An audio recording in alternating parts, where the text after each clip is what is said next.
وہ ماریا کے پاس پہنچا تو ماریا غار کی چھت کو ٹکٹکی باندھے دیکھ رہی تھی۔ ساؤتولا کو جب بیل کہیں نظر نہ آئے تو اس نے بچی سے پوچھا، اور تب بڑی مشکل سے اس کی آنکھوں نے وہ نظارہ دیکھا جسے 20,000 سال سے کسی انسان نے نہ دیکھا تھا۔ سرخ اور سیاہ رنگ کے بیلوں کی ایک لمبی قطار تھی جو چھت پر ایک سرے سے دوسرے سرے تک پھیلی ہوئی تھی۔ یہ التمیرا کا غار تھا جس میں قدیم حجری انسان نے اپنی فنکاری کا مظاہرہ کیا تھا اور جس کو ساؤتولا نے 1879 میں اتفاقاً دیکھ لیا۔ ساؤتولا نے غار کی دیواروں کو غور سے دیکھا تو کہیں رنگین بھینسے اور بیل بنے ہوئے تھے، کہیں جنگلی سور، کہیں ہرن اور چیتل، کہیں ہاتھ کے چھاپے۔ شمار کیا تو اس نگار خانے میں جانوروں کی 170 تصویریں تھیں۔ ان کے رنگ اس قدر شوخ اور روشن تھے گویا یہ تصویریں ابھی کل بنی ہوں۔ ساؤتولا نے اپنے اس حیرت انگیز انکشاف کا اعلان اخباروں میں کیا اور آثار قدیمہ کے ماہروں سے درخواست کی کہ وہ آ کر غار کا مطالعہ کریں، لیکن دانایان مغرب نے ساؤتولا کا مذاق اڑایا۔ کسی نے کہا یہ اسکول کے لڑکوں کا کھلواڑ ہے، کسی نے کہا مقامی چرواہوں نے اپنی اکتاہٹ دور کرنے کی خاطر مویشیوں کی تصویریں بنائی ہوں گی۔ بعضوں نے غریب ساؤتولا کو فریبی اور جیل ساز کہنے سے بھی دریغ نہ کیا اور یہ الزام لگایا کہ ساؤتولا نے میڈرڈ کے کسی مصور سے ساز باز کی ہوگی، تجارت اور شہرت کی خاطر۔ غرضے کہ نہ حکومت نے ان دیواری تصویروں کی طرف توجہ کی اور نہ ماہرین فن نے اس غار کو درخور اعتنا سمجھا۔ بیچارہ ساؤتولا خاموش ہو رہا۔ یہ درست ہے کہ التمیرا کی دریافت سے بہت پہلے آثار قدیمہ کے ماہروں کو عہد قدیم کے پتھر کے اوزار، ہاتھی دانت کے ٹکڑوں پر کھدے ہوئے نقوش اور سیپ اور ہڈی کے زیورات دستیاب ہو چکے تھے۔ مثلاً بروئیے نامی ایک فرانسیسی ماہر کو سوینی کے مقام پر ہڈی کا ایک ٹکڑا 19ویں صدی کی ابتدا میں ملا تھا۔ اس ٹکڑے پر 2 ہرن کندہ تھے۔ کلونی کے عجائب گھر نے 1851 میں ہڈی کے اس منقوش ٹکڑے کو حاصل کر لیا تھا، مگر کسی کو اس کی قدامت پر غور کرنے کی توفیق نہیں ہوئی تھی۔ اسی طرح 1833 میں میئر نامی ایک انگریز محقق کو ہڈی کی ایک چھڑی ملی تھی جس کے ایک رخ پر ایک گھوڑا کندہ تھا اور دوسری طرف ایک پودا بنا تھا۔ 1852 میں آریناک فرانس کے مقام پر ہڈیوں کا ایک ہار اور ہڈی اور ہاتھی دانت کے چند زیورات بھی دریافت ہوئے تھے۔ ایڈورڈ لارتیت کو مسات کے مقام پر 12 سنگھے کی ہڈی پر ریچھ کا سر کھدا ہوا ملا تھا اور 1863 میں اسے وزیر ندی کی وادی میں جو پیرس سے 250 میل جنوب مغرب میں واقع ہے متعدد چھوٹی چھوٹی چیزیں اور آلات و اوزار دستیاب ہوئے تھے۔ چنانچہ 1864 میں اس نے ان دریافتوں پر ایک مختصر سا رسالہ فرانسیسی زبان میں شائع بھی کیا تھا۔ اسی سال اس کو مارلین فرانس کے مقام پر میمتھ کا ایک دانت ملا تھا جس پر نہایت باریک خطوں میں اس ناپید جانور کی شکل کندہ تھی۔ یہ تو خیر چھوٹی چھوٹی منقولہ اشیاء تھیں جن سے قدیم انسان کی فنکاری کا کوئی واضح تصور قائم کرنا قدر دشوار تھا، مگر حیرت اس بات پر ہوتی ہے کہ التمیرا سے پیشتر دنیا کے مختلف گوشوں میں چٹانوں پر اور غاروں میں جو تصویروں اور نقوش ملے ان کی تاریخی اہمیت کو بھی نظر انداز کر دیا گیا۔ مثلاً 1837 میں سر جارج گرے نے آسٹریلیا کی سیاحت کے دوران اقلیدسی انداز کی بڑی پراسرار اور رنگین تصویریں کیمبرلے کی کوہستانی پناہ گاہوں میں دریافت کی تھیں۔ 1848 میں جھیل اورنیگا روس کے مشرقی ساحل پر غاروں میں متعدد نقوش دیواروں پر کھدے ہوئے ملے تھے۔ یہ ویل مچھلی، 12 سنگھے اور ایلک کے نقوش تھے۔ انہی دنوں سٹو کو جنوبی افریقہ کی چٹانوں پر اقلیدسی انداز کی مصوری کے چند نادر نمونے نظر آئے تھے اور اس نے ان کو بڑی محنت سے نقل کر لیا تھا، مگر یہ نقش و نگار تہذیب کے اصل مرکز یعنی یورپ سے بہت دور پسماندہ علاقوں میں پائے گئے تھے۔ ان کو نہ تو ایک رشتے میں جوڑا جا سکا تھا اور نہ تہذیب انسانی کی ارتقائی تاریخ مرتب کرنے میں ان سے مدد مل سکتی تھی۔ کم سے کم اس دور کے دانشوروں کا یہی خیال تھا۔ ساؤتولا کے 10 سال بعد موسیو شیرون نے شابوت فرانس کے غار کی تفصیلات شائع کیں۔ اس غار کا سراغ انہوں نے کئی سال پیشتر لگایا تھا، لیکن ان کا حشر بھی وہی ہوا جو ساؤتولا کا ہو چکا تھا۔ 19ویں صدی کے اختتام کو ابھی 5 سال باقی تھے کہ ایک اور مصور غار لاموتھ فرانس کے مقام پر دریافت ہوا، وہ بھی اتفاقاً۔ ایک کاشتکار اپنے مویشیوں کے لیے ایک پہاڑی پناہ گاہ صاف کر رہا تھا کہ اچانک غار کا دہانہ کھل گیا۔ گاؤں میں یہ خبر پھیلی تو چند نڈر لڑکوں نے غار میں اترنے کی ٹھانی۔ انہوں نے موم بتیاں لیں اور غار میں گھس گئے۔ واپس آئے تو انہوں نے بتایا کہ غار کی دیواروں پر جا بجا گھوڑے، بیل، باراسنگھے، گینڈے، بائسن اور بائسن سے بھی بڑے بڑے جانوروں کی تصویریں بنی ہوئی ہیں۔ چند سال بعد اسی غار کے نواح میں ایک پورا نگار خانہ ملا جس میں 200 دیواری تصویریں موجود تھیں۔ یہ فونت دے گام کا مشہور غار تھا جو ستمبر 1901 میں دریافت ہوا۔ اسی دوران میں مشرقی اسپین کی کھلی چٹانوں پر رنگین تصویروں کے آثار دیکھے گئے۔ ان تصویروں میں غلبہ جانوروں کا تھا، مگر ہیئت میں یہ تصویریں التمیرا اور فونت دے گام سے مختلف تھیں۔ لیکن کتابی علم کا غرور اور پندار کی بے اعتنائی کہیے کہ دانشور ان روشن نشانیوں کو بھی جھٹلانے پر اصرار کرتے رہے۔ چنانچہ فرانس میں آثار قدیمہ کے ماہرین کی جو بین الاقوامی کانفرنس ہوئی، اس میں ان جدید دریافتوں پر بحث کرنے کی بھی اجازت نہ ملی، مگر حقیقت سے بہت دن تک چشم پوشی نہیں کی جا سکتی۔ اسے دیر سویر ماننا ہی پڑتا ہے۔ چنانچہ 1 اکتوبر 1902 کو ماہروں کا ایک گروہ ایبے بروئل کے اصرار پر پہلی بار التمیرا کے غار میں داخل ہوا۔ اس مہم کا ذکر کرتے ہوئے ایبے بروئل لکھتا ہے کہ روشنی کے لیے ہمارے پاس فقط موم بتیاں تھیں، مگر اس نیم تاریک ماحول میں بھی ہماری آنکھوں نے جو کچھ دیکھا اس نے ہمیں حیرت میں ڈال دیا۔ غار میں نمی تھی، اس لیے سقفی تصویروں کا چربہ نہیں لیا جا سکا تھا کیونکہ رنگ گیلا تھا اور کاغذ پر چپک جاتا تھا۔ چربہ لینے کے معنی ان تصویروں کو ضائع کرنے کے ہوتے، لہٰذا ایبے بروئل نے ان کو ہو بہو نقل کرنے کا بیڑا اٹھایا۔ کوٹ: میں روزانہ 8 گھنٹے زمین پر پیٹھ کے بل لیٹ کر ان تصویروں کو نقل کرتا جو چھت پر بنی ہوئی تھی۔ And quote.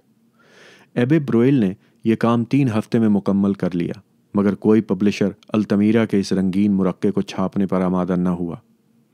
بالآخر ایبے بروئل نے پرائیویٹ امداد سے التمیرا پر ایک مصور کتاب 1908 میں شائع کی۔ ان حجری فن پاروں کی بڑی خوش قسمتی ہے کہ ان کو ایبے بروئل جیسا دھن کا پکا اور لگن کا سچا فنکار مل گیا۔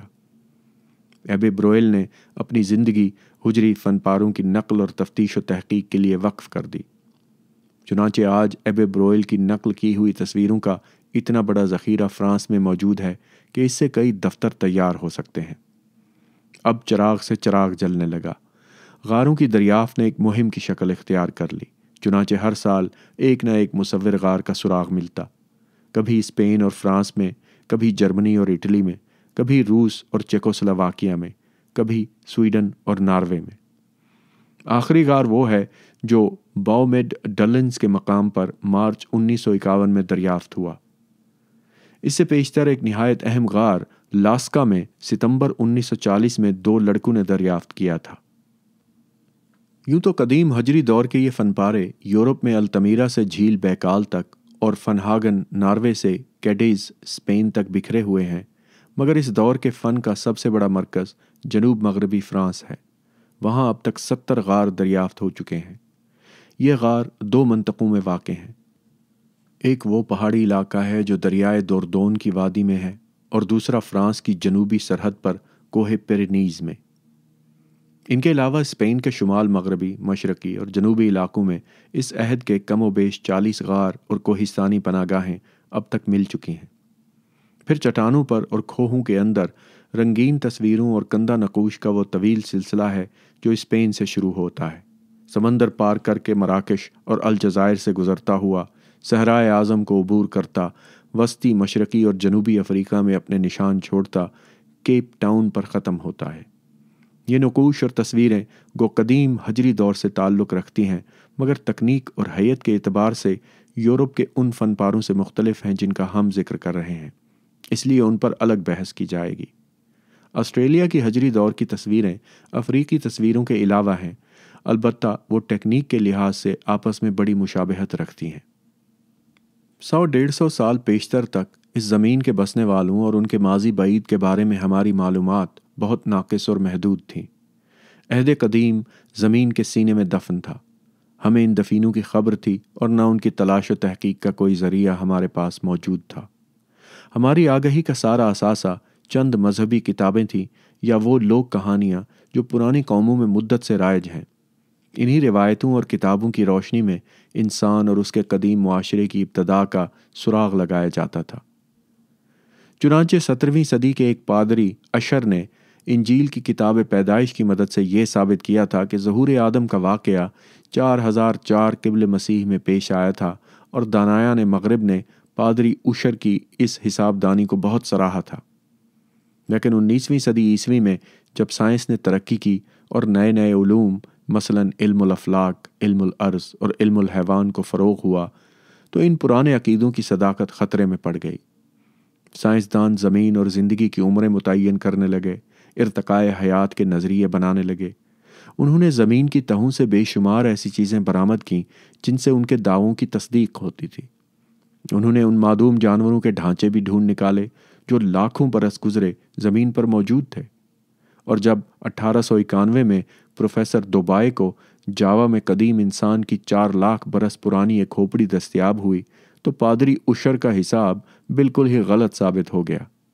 اس کے بعد 1907 میں ہائیڈلبرگ جرمنی کے مقام پر آدمی کا ایک جبڑا ملا جو 5 لاکھ برس پرانا تھا، اور 1927 میں پیکنگ چین کے نواح میں ایک غار میں آدمیوں کے 45 ڈھانچے نکلے جو 4 لاکھ برس پرانے تھے، اور اب ہم یقین سے کہہ سکتے ہیں کہ انسان کم سے کم 15 لاکھ برس سے اس کرۂ ارض پر آباد ہے۔ محققین نے یہ بھی ثابت کیا کہ اس 15 لاکھ برس کے عرصے میں انسان کے رہن سہن، رسم و رواج، آلات و اوزار، عقائد و عادات اور فکر و فن میں وقتاً فوقتاً نمایاں تبدیلیاں ہوتی رہی ہیں۔ انسانی تہذیب کوئی ساکت اور جامد شے نہیں ہے جو ایک مقام پر ٹھہری رہتی ہو، بلکہ وہ ایک تغیر پذیر اور فعال حقیقت ہے جس نے اب تک ارتقاء کے مختلف مدارج طے کیے ہیں، اور یہ عمل بدستور جاری ہے۔ ان تبدیلیوں کا باعث وہ آلات و اوزار ہیں جن کو انسان اپنی سماجی ضرورتوں کے تحت خود بناتا رہتا ہے۔ دراصل تہذیب انسانی کے مختلف عہدوں کی شناخت انہی آلات و اوزار سے ہوتی ہے۔ چنانچہ 1836 میں کرسچین ٹامسن نامی ایک فرانسیسی عالم نے آلات و اوزار کے فرق کے پیش نظر انسانی تہذیب کے 3 بنیادی عہد متعین کیے تھے۔ 1، پتھر کا زمانہ، جبکہ آلات و اوزار پتھر، لکڑی یا ہڈی کے ہوتے تھے۔ 2، دھات کا زمانہ، جبکہ آلات و اوزار تانبے اور ٹن کو ملا کر کانسے کے ہوتے تھے۔ 3، لوہے کا زمانہ، جو 1000 قبل مسیح کے قریب شروع ہوا اور ہنوز جاری ہے۔ پتھر کا زمانہ اندازاً 5 لاکھ قبل مسیح سے 5000 قبل مسیح تک پھیلا ہوا ہے۔ اس کو زمانہ قبلس تاریخ بھی کہتے ہیں۔ قدیم حجری دور کے جو آثار اب تک ملے ہیں ان سے یہی اندازہ ہوتا ہے کہ اس زمانے کا انسان نقاشی، مصوری، مجسمہ سازی اور موسیقی سے واقف تھا۔ یورپ کے غاروں میں حجری دور کے سب سے قدیم فن پارے 30-40 ہزار برس پرانے ہیں۔ ان کے عروج و کمال کا زمانہ مادی لانی دور کا وسطی عہد ہے، جس کے آخر تک آتے آتے یہ فن ختم ہو گیا، کیونکہ جن لوگوں نے یہ فن پارے تخلیق کیے تھے وہ معدوم ہو گئے یا ان علاقوں سے مستقل طور پر ہجرت کر کے کہیں اور آباد ہو گئے۔ قدیم حجری دور کا ماحول سخت برفانی تھا، اس لیے اس دور کو برفانی دور یا آئس ایج بھی کہتے ہیں۔ اس وقت یورپ کا تمام وسطی اور شمالی علاقہ یعنی برطانیہ، جرمنی، پولینڈ، ناروے، سویڈن اور شمالی روس برف کی چادروں سے ڈھکا ہوا تھا اور کسی جانور یا انسان کا وہاں گزر نہ تھا۔ البتہ اسپین، فرانس، اٹلی، جزیرہ نما بلقان اور دریائے وولگا کی وادی برف سے نسبتاً محفوظ تھی۔ سردیوں میں گو اس خطے میں بھی شدید برف باری ہوتی تھی اور سرد ہواؤں کے طوفان آتے تھے، لیکن شمالی یورپ کے مقابلے میں وہاں کا موسم معتدل تھا۔ اس خطے میں اونچے اونچے درختوں کے جنگل تھے، پھلدار جھاڑیاں تھیں، دریا اور میدان تھے اور گھاس تھی، لہٰذا میتما، بائسن، ریچھ، بالدار گینڈے، بارہ سنگھے، جنگلی بیل، گھوڑے اور ہرن، غرض اس عہد کے تمام جانور اسی خطے میں رہتے تھے، اور ان کے بڑے بڑے غول خوراک کی تلاش میں دور دور تک نکل جاتے تھے۔ اس وقت کے انسان کا دار و مدار انہی جانوروں کے شکار پر تھا، اس لیے انسانی قبیلے بھی جانوروں کے تعاقب میں ایک جگہ سے دوسری جگہ منتقل ہوتے رہتے تھے۔ انسانی قبیلے خانہ بدوشی کی یہ زندگی غاروں یا کوہستانی پناہ گاہوں میں گزارتے تھے۔ البتہ میدانی علاقوں میں وہ اپنے رہنے کے لیے زمین میں گڑھا کھود لیتے تھے اور اس گڑھے کے اوپر گھاس پھوس کی چھت ڈال لیتے تھے۔ ان میں 2 جھونپڑیوں کے آثار جنوب مشرقی یورپ میں ملے ہیں۔ جنگلی جانور ان کا کھانا پینا اور اوڑھنا بچھونا تھے۔ ان جانوروں کا گوشت وہ بطور غذا استعمال کرتے تھے، چربی سے چراغ جلاتے تھے، کھال اوڑھی اور بچھائی جاتی تھی، موٹی ہڈیوں سے شکار کے اوزار مثلاً نیزے کی انیاں اور تیروں کے پھل بنتے تھے، اور پتلی ہڈیوں سے سینے کی سوئیاں، انتڑیوں اور نسوں سے تاگے اور رسی کا کام لیا جاتا تھا۔ یہ لوگ آگ کے استعمال سے واقف ہو چکے تھے اور شکار کو بھون کر کھاتے تھے۔ برفانی دور کے ان شکار پیشہ قبیلوں کے آلات اور اوزار لکڑی، پتھر یا ہڈی کے ہوتے تھے۔ ہتھوڑے، کلہاڑیاں، نیزے، چاقو، سوئیاں وغیرہ سب انہی چیزوں سے بنائی جاتی تھیں۔ شکار کے لیے بڑے بڑے بلم یا لاٹھیاں استعمال کی جاتی تھیں۔ ان کے سرے پر پتھر یا ہڈی کی تیز اور نکیلی انی لگی ہوتی تھی۔ ان ہتھیاروں کی مار زیادہ دور تک نہیں تھی، لہٰذا شکاریوں کو چھپ چھپا کر جانوروں کے بہت قریب تک جانا پڑتا تھا۔ مگر میمت، ہاتھی اور بائسن جیسے دیو پیکر جانوروں کو بھالوں یا لاٹھیوں سے مارنا ممکن نہ تھا۔ ان کے قریب جانے میں جان کا خطرہ بھی تھا، اس لیے ان بڑے جانوروں کو ہانکا کر کے کسی گڑھے یا کھڈ کی سمت لے جاتے تھے۔ جب شکار گڑھے میں گر پڑتا تھا تو اسے پتھر مار مار کر ہلاک کر دیتے تھے۔ فرانس میں ایسے کئی کھڈ ملے ہیں جن میں ہزاروں بائسنوں کی ہڈیاں ایک ہی جگہ پر موجود ہیں۔ لیسکا کے غار میں ایک مقام پر اس طرز شکار کی باقاعدہ منظر نگاری بھی کی گئی ہے۔ اس منظر میں چند جنگلی گھوڑے ایک گڑھے میں چھلانگ لگا رہے ہیں۔ گھوڑوں کے درمیان چٹان میں جو قدرتی نشیب موجود ہے اس کو گڑھے کی علامت کے طور پر استعمال کیا گیا ہے۔ چنانچہ تصویر کو دیکھنے سے یہی تاثر قائم ہوتا ہے کہ یہ عاجز اور پریشان گھوڑے واقعی گڑھے میں چھلانگ لگا رہے ہیں۔ بعض خطوں کے لوگ بھالے کو دور تک پھینکنے کے لیے نیزہ انداز آلے بھی بنانے لگے تھے۔ جنوبی اسپین اور افریقہ کے قدیم حجری انسان نے تیر کمان بھی بنا لی تھی۔ برفانی دور کا انسان چھوٹے چھوٹے قبیلوں میں بٹا ہوا تھا۔ ہر قبیلہ دراصل ایک گھرانہ ہوتا تھا جو اجتماعی زندگی گزارتا تھا۔ آلات و اوزار مشترکہ ہوتے تھے اور شکار میں جو کچھ ملتا تھا اسے بھی آپس میں بانٹ کر کھا لیتے تھے۔ قبیلے کے ہر فرد کا تحفظ پورے قبیلے کا فرض ہوتا تھا۔ قبیلے کے اندر تقسیم کار کا طریقہ رائج تھا۔ مرد شکار کرتے تھے، عورتیں ساگ پات، جنگلی پھل اور جڑیں وغیرہ اکٹھا کرتی تھیں۔ یہ چیزیں خوراک کے کام آتی تھیں۔ شکار میں بھی عورتیں ہانکے میں شریک ہوتی تھیں۔ حصول غذا کے علاوہ عورتوں کا کام بچوں کی دیکھ بھال کرنا، کپڑے سینا اور غار کو صاف ستھرا رکھنا ہوتا تھا۔ مردوں کا بنیادی پیشہ یوں تو فقط ایک ہی تھا، یعنی شکار، مگر ان میں بھی تقسیم کار پائی جاتی تھی۔ قبیلے کے ہر فرد کو پتھر کاٹنے، آلات و اوزار بنانے، نشانہ لگانے اور شکار کرنے کا فن سیکھنا پڑتا تھا۔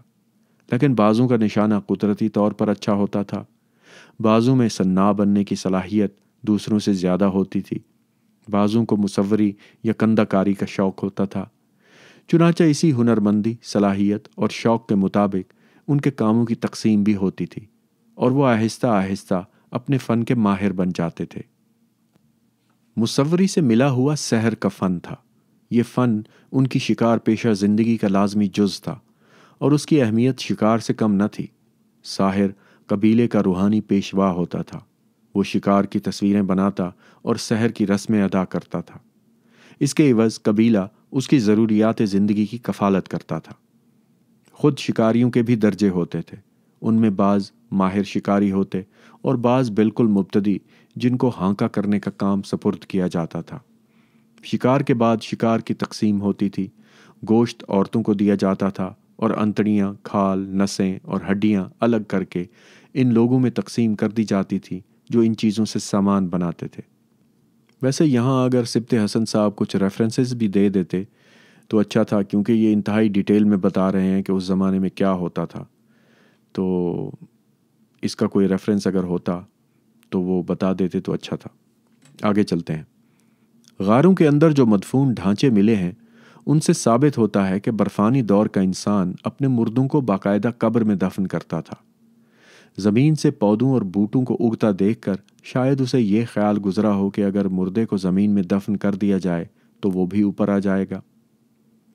یہ بات بھی قابل غور ہے کہ قبر کی شکل عورت کے اسی عضو بدن سے بہت مشابہ ہوتی ہے جہاں سے بچہ نکلتا ہے۔ چنانچہ برفانی دور کا انسان اپنے مردے کے گھٹنوں کو پیٹ سے ملا دیتا تھا اور اس طرح اس کی پوزیشن قریب قریب وہی ہو جاتی تھی جو بچے کی ماں کے پیٹ میں ہوتی ہے۔ لاش کے سر کے نیچے پتھر کا تکیہ رکھ دیا جاتا تھا اور قریب ہی گوشت کے ٹکڑے، ہڈیاں اور شکاری آلات و اوزار کرینے سے سجا دیے جاتے تھے۔ تب قبر کا منہ بند کر کے اوپر پتھر کی سل رکھ دی جاتی تھی۔ یہ قبریں آباد غاروں میں بنائی جاتی تھیں۔ بعض قبریں تو چولہے کے بالکل پاس ہی ملی ہیں۔ شاید لوگوں کا عقیدہ ہو کہ آگ کی گرمی سے مردے کے ٹھنڈے جسم کو زندگی کی حرارت دوبارہ حاصل ہو جائے گی۔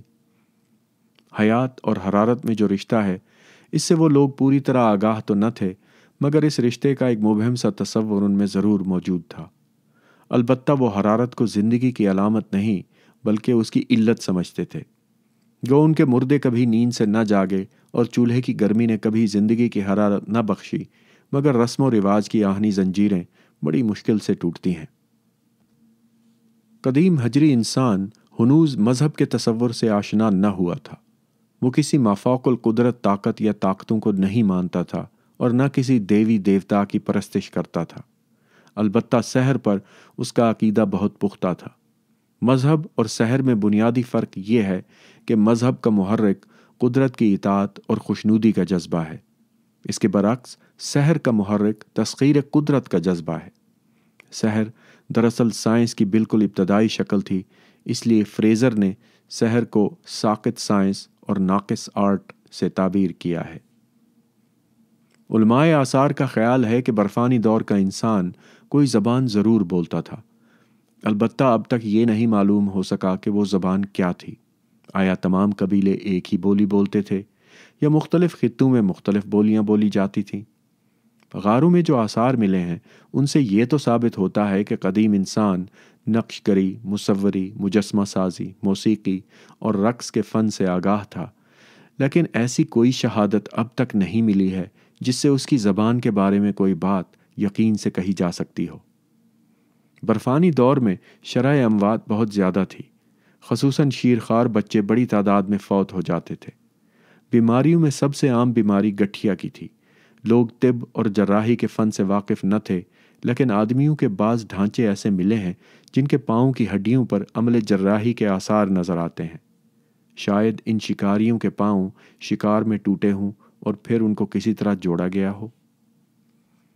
یہ ہے ایک دھندلا سا خاکہ قدیم ہجری دور کے انسان اور اس کے ماحول اور معاشرے کا، مگر جب ہم اس عہد کے غاروں کے رنگین نقش و نگار اور حسین مجسموں کو دیکھتے ہیں تو اس شکاری انسان کی صناعی، ہنرمندی، فنکاری اور ذہانت پر عقل حیران رہ جاتی ہے۔ سچ یہ ہے کہ قدیم ہجری دور کے بعد آج تک دنیا کی کسی قوم نے کسی ملک اور کسی عہد میں بھی جنگلی جانوروں کی حسی کیفیات سے لبریز اتنی جاندار اور متحرک، اتنی خوش رنگ اور خوش آہنگ، اتنی موزوں اور متناسب تصویریں نہیں بنائیں۔ قدیم ہجری دور کا انسان اپنے فن میں یکتا و بے مثال ہے، کیونکہ کسی دوسرے دور میں انسان کو جانوروں سے اتنا گہرا لگاؤ نہیں رہا اور نہ جانوروں کے کردار، مزاج، عادات و اطوار اور جسم کے مطالعے پر اس کی زندگی کا دار و مدار ہوا۔ قدیم ہجری دور کے فنکار کی عظمت کا اس سے بڑھ کر ثبوت اور کیا ہو سکتا ہے کہ دور جدید کے کتنے ہی عظیم فنکار اس کی نقالی پر ہی اپنی شہرت کے پرچم اڑاتے ہیں۔ آئیے اب قدیم ہجری دور کے گمنام فنکاروں کے ایک زمین دوز نگار خانے کی سیر کریں۔ یہ نگار خانہ لاسکا کے غار میں ہے۔ اب تک جتنے غار دریافت ہوئے ہیں، لاسکا کا غار ان سب میں ممتاز ہے۔ اس کی رنگین تصویروں پر موسمی تغیرات کا بہت کم اثر پڑا ہے۔ یہ تصویریں ابھی تک اپنی اصلی حالت پر ہیں اور ان کے رنگ کی آب و تاب میں کوئی فرق نہیں آیا ہے۔ لاسکا کا غار دریائے وزیر کے شمالی ساحل پر ایک گھنے جنگل کے اندر واقع ہے۔ وہاں کوئی آبادی نہیں ہے، البتہ ندی کے دوسرے کنارے پر ایک چھوٹا سا فرانسیسی گاؤں ہے۔ التمیرا کی مانند یہ غار بھی اتفاقیہ طور پر دریافت ہوا اور وہ بھی 1940 میں۔ ہوا یوں کہ نواحی مدرسے کے 4-5 لڑکے جنگل میں کھیل رہے تھے۔ ان کا کتا ایک گڑھے میں جو کافی گہرا تھا گر پڑا۔ لڑکے کتے کو نکالنے گئے تو انہیں غار کا دہانہ نظر آیا۔ تلاش و جستجو کی یہ عمر انہیں غار میں لے گئی، مگر دہانہ اتنا تنگ تھا کہ لڑکوں کو پیٹ کے بل رینگنا پڑا۔ ملبے کے ڈھیر سے رینگتے ہوئے وہ داخل ہوئے تو داہنی جانب 20 فٹ کی گہرائی پر انہیں ایک بڑا سا ہال ملا جو بیضاوی شکل کا تھا، 100 فٹ لمبا، 33 فٹ چوڑا اور 20 فٹ اونچا۔ اس ہال کی چھت اور دیواریں بیلوں، گھوڑوں اور ہرنوں کی بڑی بڑی رنگین تصویروں سے آراستہ تھیں۔ لڑکوں نے یہ ماجرا اپنے استاد موسیو لاوال سے بیان کیا۔ انہوں نے ایبے بروئل کو خبر دی۔ ایبے بروئل نے غار کا معائنہ کیا، اسے آریناسی دور کا شاہکار قرار دیا اور اس طرح مہذب دنیا کو 40,000 برس پرانا ایک نایاب دفینہ ہاتھ آیا۔ لاسکا کے حال میں داخل ہوتے ہی پہلی تصویر ایک سیاہ گھوڑے کی نظر آتی ہے۔ اس کے بعد ایک عجیب و غریب جانور بنا ہے جس کے 2 متوازی سینگ آگے کو نکلے ہوئے ہیں، پیٹ پھولا ہوا ہے اور جسم پر گول گول نشان ہیں۔ پھر چند بہت بڑے بڑے بیل ہیں جن میں سے 4 اب تک محفوظ ہیں۔ ان کی لمبائی 4 تا 6 گز ہے۔ 2 بیل جن کے خاکے سیاہ لکیروں سے بنے ہیں ایک دوسرے کے مقابل کھڑے ہیں اور ان کے درمیان خالی جگہ میں 5 سرخ، سیاہ اور زرد رنگ کے ہرن بنے ہیں۔ پہلے بیل کے اوپر لال رنگ کا ایک بڑا سا گھوڑا دوڑ رہا ہے، اس کے کھر اور ایال کالے ہیں۔ دوسرے بیل کے عقبی حصے میں لال رنگ کی ایک گائے بھی ہے جو چر رہی ہے۔ بیلوں کے درمیان بالائی حصے میں ایک اور لال گھوڑا ہے جس کی تھوتنی دوسرے بیل کے سینگوں کے اندر ہے، البتہ اس کے پاؤں غائب ہیں۔ بظاہر یہ چند جانوروں کی تصویریں ہیں، مگر غور سے دیکھا جائے تو ان کی ایمائیت واضح ہو جاتی ہے اور ان میں ترتیب و آہنگ بھی نظر آنے لگتا ہے۔ بیل یوں تو بڑے مہیب اور قوی ہیکل ہیں، لیکن مصور نے انہیں ساکت اور جامد بنا دیا ہے۔ وہ نہ حملہ کر سکتے ہیں اور نہ حرکت۔ وہ بالکل بے بس گمسم کھڑے ہیں کیونکہ وہ سحر زدہ ہیں۔ ان کے جسم پر بھالے کے چھوٹے چھوٹے نشان ہیں۔ اس کے برعکس گھوڑے بہت مگن دکھائی دیتے ہیں۔ وہ سرپٹ دوڑ رہے ہیں اور 12 سنگھوں کا نڈرپن دیکھو کہ وہ ان خونخوار بیلوں کے درمیان بڑی بے فکری سے کھڑے چولھیں کر رہے ہیں۔ رنگ زندگی کی علامت ہے، اسی لیے گھوڑے اور 12 سنگھے رنگین ہیں اور بیلوں کو اس سے محروم کر دیا گیا ہے۔ داہنی جانب والے بیل کی ناک سے تو خون بھی نکل رہا ہے۔ ہال کے عقبی حصے میں چھت بہت نیچی ہو جاتی ہے اور زمین کی ڈھلوان بڑھ جاتی ہے۔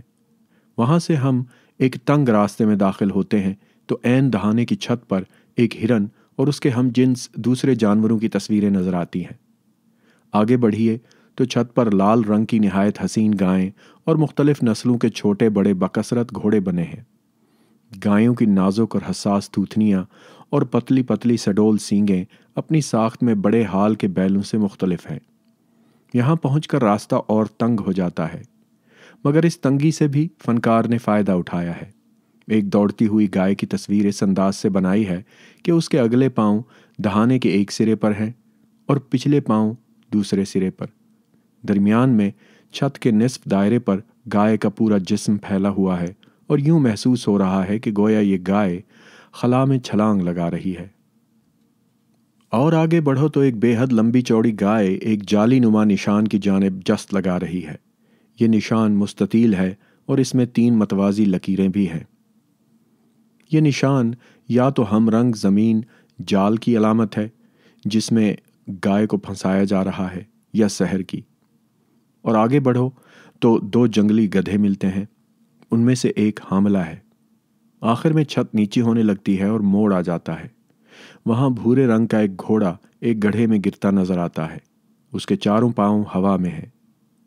یہاں چٹانوں میں جو قدرتی نشیب ہے، فنکار نے اس سے گڑھے کا کام لیا ہے۔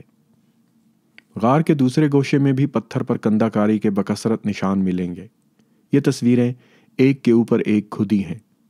شاید یہ جگہ نو آمیز فنکاروں کی مشق کے لیے تھی۔ یہاں کسی جگہ فقط کھر بنے ہیں، کہیں دم، کہیں سر، کہیں کوہان، مگر ان میں بڑی صفائی اور روانی پائی جاتی ہے۔ ایسا محسوس ہوتا ہے گویا یہ خاکے ہاتھ کی ایک ہی جنبش سے بنے ہیں۔ ایک اور گوشے میں پتوں والی ایک بیل کندا ہے۔ یہ واحد شجری نمونہ ہے جو حجری دور کے کسی غار میں ملا ہے۔ ایک اور گوشے میں کئی گھوڑے اور گھوڑیاں ہیں۔ گھوڑیاں حاملہ ہیں اور ان کے جسم میں بھالے پیوست ہیں۔ ایک گھوڑے کے جسم میں 7 بھالے چبھے ہوئے ہیں۔ ایک بہت بڑی سیاہ گائے بنی ہوئی ہے جو حاملہ ہے۔ اس کے پاؤں کے پاس کئی مستطیل نشان ہیں۔ ایک جگہ 2 بھورے رنگ کے بیسن یعنی بائسن پیٹھ جوڑے کھڑے ہیں۔ ایک چھت پر 5 نہایت خوبصورت ہرن ندی میں تیرتے دکھائی دیتے ہیں۔ اس منظر کی لمبائی 16 فٹ ہے۔ مگر لاسکا کا سب سے حیرت خیز منظر وہ ہے جو غار کے سب سے پوشیدہ، تاریک اور مشکل مقام پر بنایا گیا ہے۔ دراصل یہ 20 فٹ گہرا ایک کنواں ہے۔ کنویں کے ایک طرف کی دیوار کو کاٹ کر اس میں سیڑھیاں نکالی گئی ہیں۔ کنویں میں اترنے کا راستہ شاید یہی تھا۔ اس کنویں کی دیوار پر ایک آدمی کی اقلیدسی شکل سلہویٹ میں بنی ہے۔ اس کا سر اور چونچ پرندے کا ہے، البتہ نچلا دھڑ آدمی کا ہے۔ اس کے دونوں ہاتھ پھیلے ہوئے ہیں لیکن ہاتھوں میں انگلیاں فقط 4 ہی ہیں۔ اس کا عضو تناسل استادہ ہے اور وہ زمین پر گرتا نظر آتا ہے یا مردہ پڑا ہے۔ اس کی پشت کی جانب ذرا ہٹ کر ایک چھڑی زمین میں گڑی ہے۔ اس چھڑی پر ایک چڑیا بیٹھی ہے۔ اس چڑیا کا سر آدمی کے سر سے بہت مشابہ ہے۔ پاس ہی بھالا پھینکنے والا ایک اوزار پڑا ہے۔ اس اوزار سے زاویہ قائمہ بناتا ہوا ایک بھالا ہے جو ایک سیاہ رنگ کے بائسن کے پیٹ اور پیٹھ کے آر پار ہو گیا ہے۔ بائسن کی انتڑیاں باہر نکل آئی ہیں۔ اس کی دم اٹھی ہوئی ہے اور اس کی پیٹھ اور گردن کے بال کھڑے ہیں۔ اس کا سر حملے کے انداز میں جھکا ہوا ہے اور اس کی سینگوں کا رخ آدمی کی طرف ہے۔ اس کے پاؤں کی سختی اور اس کے جسم کا داخلی تناؤ بتا رہا ہے کہ وہ حملہ کرنے کے لیے بے چین ہے مگر حرکت سے معذور ہے۔ حملہ آور کے اندرونی تناؤ اور خارجی بے بسی کے درمیان جو تضاد ہے وہ اس تصویر سے نمایاں ہے۔ آدمی سے تھوڑے فاصلے پر ایک گینڈا بنا ہے جس کی پیٹھ آدمی کی طرف ہے اور وہ دور ہٹ رہا ہے۔ اس کے 2 سینگ ہیں۔ یہ غار کا واحد گینڈا ہے۔ گینڈے اور آدمی کے درمیان 6 بڑے بڑے سیاہ دھبے بنے ہیں، 2-2 کی قطار میں۔ اس غیر معمولی منظر کی اب تک کوئی معقول تشریح نہیں ہو سکی ہے۔ بعض عالموں کا خیال ہے کہ یہ تصویر یادگاری ہے۔ اس کا تعلق کسی قبیلے کی زندگی کے کسی اہم واقعے سے ہے۔ شاید قبیلے کا سردار گینڈے یا بائسن کے شکار میں مارا گیا تھا۔ اس وقت اس نے چڑیے کا سوانگ بھر رکھا تھا کہ یہ طریقہ بہت عام تھا۔ چنانچہ بہلیے اور چڑی مار اب تک یہی کرتے ہیں۔ مصور نے اس حادثے کی منظر کشی کر کے مورخ کے فرائض انجام دیے ہیں، لیکن اس تشریح سے ان 6 نقطوں کی توجیہ نہیں ہوتی جو آدمی اور گینڈے کے درمیان بڑے قاعدے سے لگائے گئے ہیں۔ نہ بائسن کی بے بسی کا سبب واضح ہوتا ہے اور نہ گینڈے کے فرار کی تشریح ہوتی ہے۔ یہ راز بھی نہیں کھلتا کہ اگر اس تصویر کا تعلق شہر کی کسی نہایت خفیہ رسم سے نہیں ہے تو پھر اس کو انتہائی پوشیدہ اور تاریک کنویں میں کیوں بنایا گیا تھا۔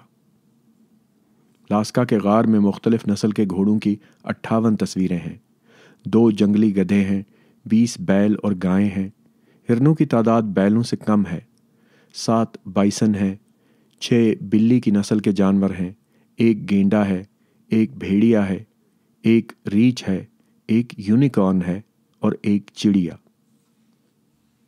یوں تو قدیمی حجری دور کا ہر مصور غار دیدنی ہے، لیکن فنی اعتبار سے 6 غار خاص طور پر ذکر کے قابل ہیں۔ اول التمیرا کا غار جو سب سے پہلے دریافت ہوا اور سب سے مشہور ہے۔ دوئم فونٹ دا گام، سوئم 3 بھائیوں کا غار، چہارم لاسیل، پنجم لے کومبریل اور ششم لاسکا۔ التمیرا کے غار میں جانوروں کی تقریباً 170 تصویریں اب تک صحیح اور سالم موجود ہیں۔ اس کے بڑے کمرے میں جو 4-5 فٹ اونچا ہے، چھت پر جو رنگین تصویریں بنی ہوئی ہیں وہ دیواری فن مصوری کے قیمتی نوادر میں شمار ہوتی ہیں۔ یہ دراصل 15 گز لمبا ایک منظر ہے جس میں 1 ہرن اور 20 بائسنوں کی خاموش جنگ کا مرقع پیش کیا گیا ہے۔ فقط 2 گھوڑے اور 2 سور ہرن کی حمایتی ہیں، مگر ہرن فتح یاب ہے۔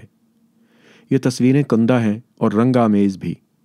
ان تصویروں میں حسن ترتیب کے علاوہ بڑا تنوع ہے۔ دراصل اس مرقع میں ہر جانور کی انفرادی کیفیت کا اظہار کیا گیا ہے، مگر مجموعی تاثر کا خون نہیں ہوتا، بلکہ اس میں اور شدت پیدا ہو جاتی ہے۔ میکس رافیل نے اس کی تشریح یوں کی ہے کہ ہرن دراصل ایک قبیلے کی نمائندگی کرتا ہے جس نے اپنے سحر کے زور سے دوسرے حریف جانوروں کو جو دشمن قبیلوں کی علامت ہیں ہلاک کیا ہے۔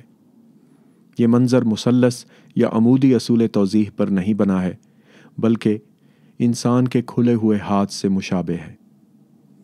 لیک کومبریل کا غار 900 فٹ لمبا اور 3 تا 6 فٹ چوڑا ہے۔ اس غار میں تقریباً 300 تصویریں بنی ہیں جو مختلف جانوروں کی ہیں، البتہ سوانگ بھرے ہوئے حیوان نما انسانوں کی تعداد یہاں سب سے زیادہ ہے۔ ایک آدمی کا سر تو میمت کا ہے۔ اس کے علاوہ ایک موٹا آدمی ہے جو ایک عورت کا تعاقب کر رہا ہے۔ دیواروں پر جا بجا انسانی شکلیں کھدی ہیں، مگر ان کے سر جانوروں کے ہیں۔ 3 بھائیوں کا غار فرانس کے ایک پرانے نواب کی زمین پر ہے۔ 1912 میں نواب کے 3 لڑکے تعطیل پر گھر آئے ہوئے تھے۔ قریب ہی دریائے دولپ بہتا ہے۔ یہ دریا قصبے سے تھوڑے فاصلے پر ایک غار میں غائب ہو جاتا ہے اور پھر ایک دوسرے مقام پر پہاڑ سے نمودار ہوتا ہے۔ تینوں بھائیوں نے ایک چھوٹی سی کشتی بنائی اور اس زمین دوز دریا کا سراغ لگانے نکلے۔ کشتی غار میں چلتی رہی اور ایک ایسے مقام پر پہنچی جو دراصل ایک جھیل تھی۔ وہاں چٹان پر انہیں 17ویں صدی کے چند آثار ملے، جس سے اندازہ ہوا کہ کچھ لوگ ان سے پیشتر بھی وہاں تک پہنچے تھے۔ وہ اور آگے بڑھے تو ایک سمت ایک سرنگ ملی جس کا دہانہ پتھر کی ایک باریک سی چادر سے ڈھک گیا تھا، مگر اس پار کی روشنی چھن کر آ رہی تھی۔ لڑکوں نے یہ چادر توڑ دی اور اب وہ ایک نگار خانے میں تھے۔ اس غار میں یوں تو دوسرے غاروں کی مانند کندہ کاری اور مصوری کے بکثرت نمونے موجود ہیں، مگر وہاں کی چند اپنی خصوصیتیں بھی ہیں۔ مثلاً مٹی کے 2 بائسن ایک چٹان سے لگے کھڑے ہیں۔ برفانی الو کا ایک جوڑا چٹان پر کھدا ہوا ہے۔ قریب ہی ان کے بچے کی شکل بھی بنی ہے، لیکن سب سے اہم دریافت وہ جادوگر ہے جس کے گرد لاتعداد جانوروں کا ہجوم نقش کیا گیا ہے۔ اس جادوگر کے کان 12 سنگھے کے کانوں سے مشابہ ہیں اور کھڑے ہیں۔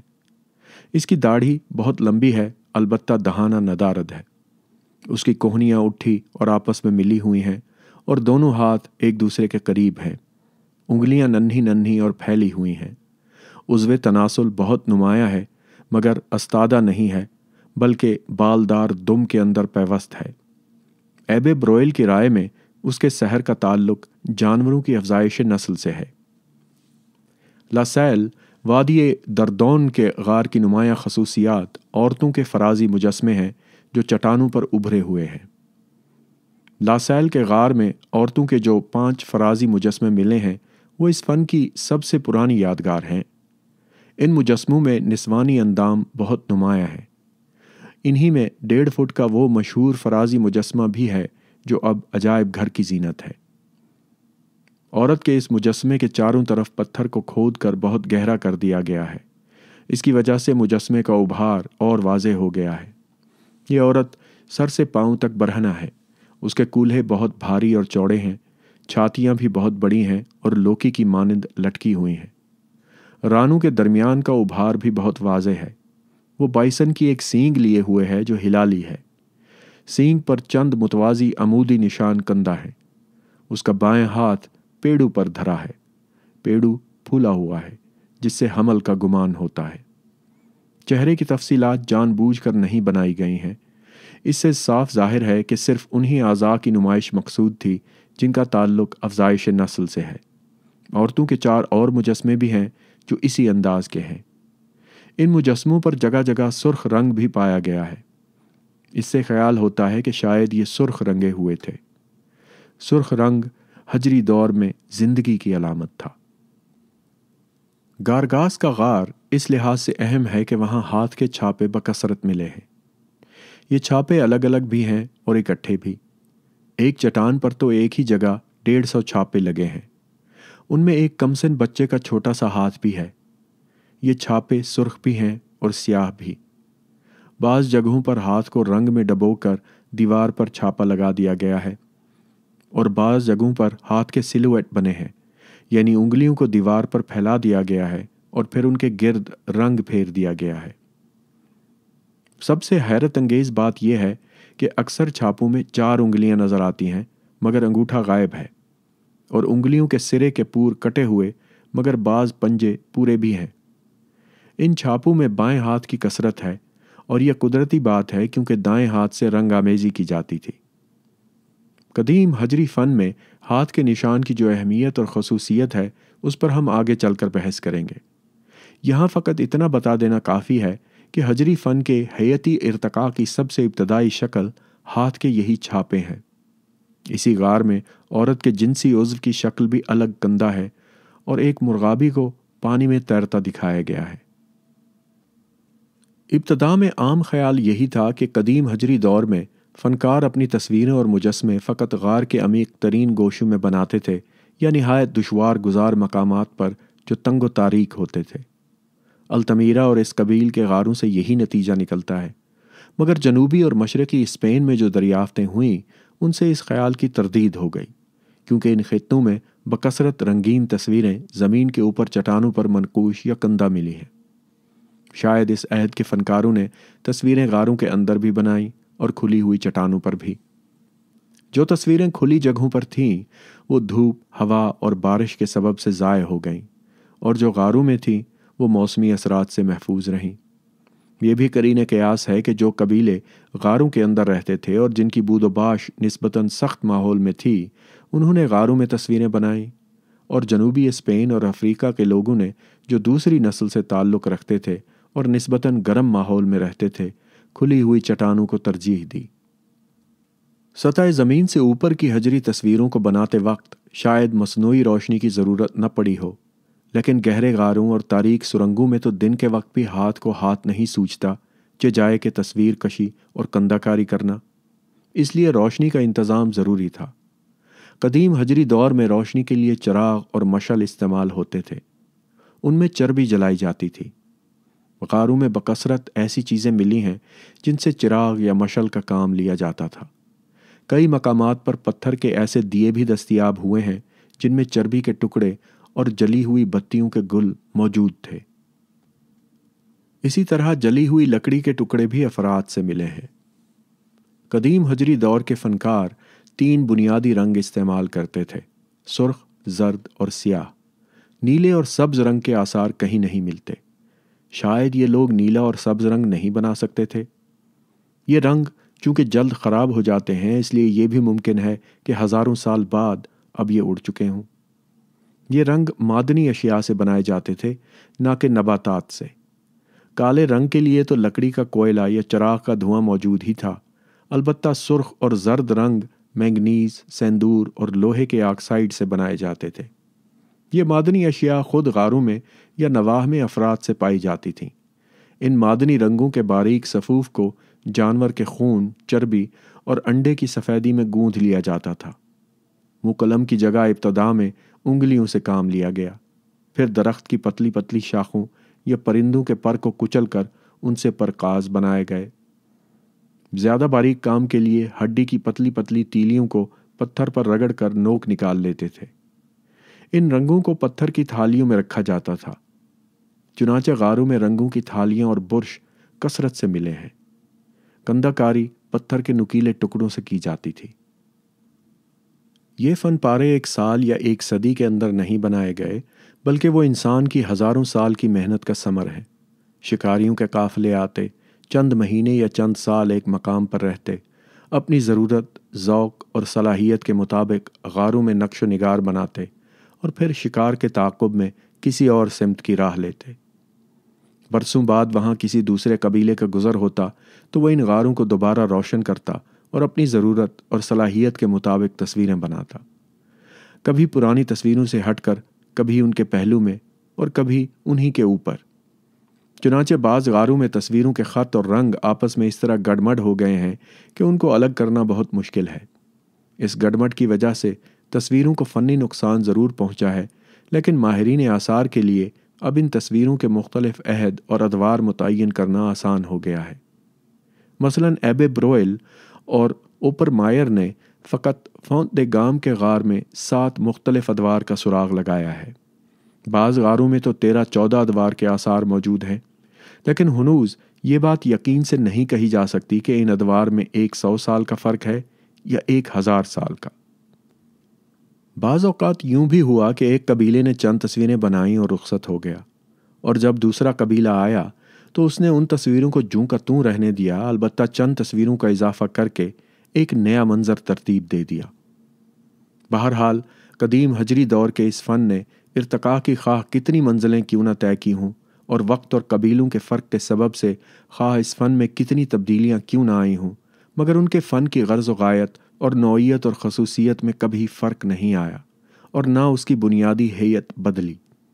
ہر دور میں اس آرٹ کا محور، مرکز اور محرک شکاری جانور ہی رہا، وہ جانور جس کی افزائش نسل پر اور جس کے شکار پر خود انسان کی پوری زندگی کا دار و مدار تھا۔ اس پورے عہد میں جانوروں کی جو شکلیں بنائی گئیں وہ اصل کے عین مطابق ہیں، بالکل سچی اور نمائندہ تصویریں۔ یہ دوسری بات ہے کہ ابتدائی زمانے میں ناتجربہ کاری کے باعث یہ تصویریں نسبتاً بھونڈی اور ناقص تھیں۔ ان تصویروں کی عمر کی بابت اندازہ لگایا گیا ہے کہ ان میں سب سے قدیم وہ ہیں جو کم سے کم 40,000 سال پرانی ہیں، اور جدید سے جدید نقش و نگار بھی 10,000 برس پرانے ضرور ہیں۔ قدیم ہجری دور میں مصوری، کندہ کاری اور مجسمہ سازی کے فن کی ابتدا کیسے ہوئی؟ انسان نے سب سے پہلا نقش کیوں اور کیوں کر بنایا؟ وہ کون سے محرکات تھے جنہوں نے اسے اس ایجاد پر آمادہ کیا؟ کیا وہ پیدائشی فنکار تھا اور نقش کری اس کی فطرت اور جبلت میں داخل تھی، یا خارجی حالات و اثرات نے اس میں یہ شعور پیدا کیا؟ کیا کسی وجدانی اور غیر شعوری جذبے نے اس میں تصویر کشی کی امنگ پیدا کی اور اس نے دیواروں پر خط اور رنگ کے حسین مرکب بنانے شروع کر دیے، یا اس تخلیق فن کے اسباب مادی اور تاریخی ہیں؟ مگر ان سوالوں کے جواب کیوں نہ خود فنکاروں سے پوچھیں، گو ان کی زبانیں مدت گزری بند ہو چکی ہیں اور ان کے منہ قلم بھی ہزاروں برس سے سوکھے پڑے ہیں، لیکن شاید ان کی تصویریں اور ان کے نقوش ہماری کچھ مدد کر سکیں۔ غاروں کے نقش و نگار کا بغور مطالعہ کرنے سے پیشتر ہمیں ایک نہایت اہم نقطہ ذہن نشین کر لینا چاہیے۔ وہ یہ ہے کہ مصوری کے فن کو ایجاد کرتے وقت انسان کو قطعاً یہ احساس نہ تھا کہ وہ کسی فن کی داغ بیل ڈال رہا ہے۔ ٹی ایس ایلیٹ نے کلچر کی بحث میں ایک جگہ لکھا ہے کہ کلچر بسا اوقات وہ لوگ تخلیق کرتے ہیں جن کو خبر بھی نہیں ہوتی کہ وہ کلچر تخلیق کر رہے ہیں۔ یہی حال قدیم ہجری دور کے انسان کا تھا۔ وہ نہ تو فن کی اصطلاح سے واقف تھا اور نہ فن کی خاطر فن پیدا کر رہا تھا۔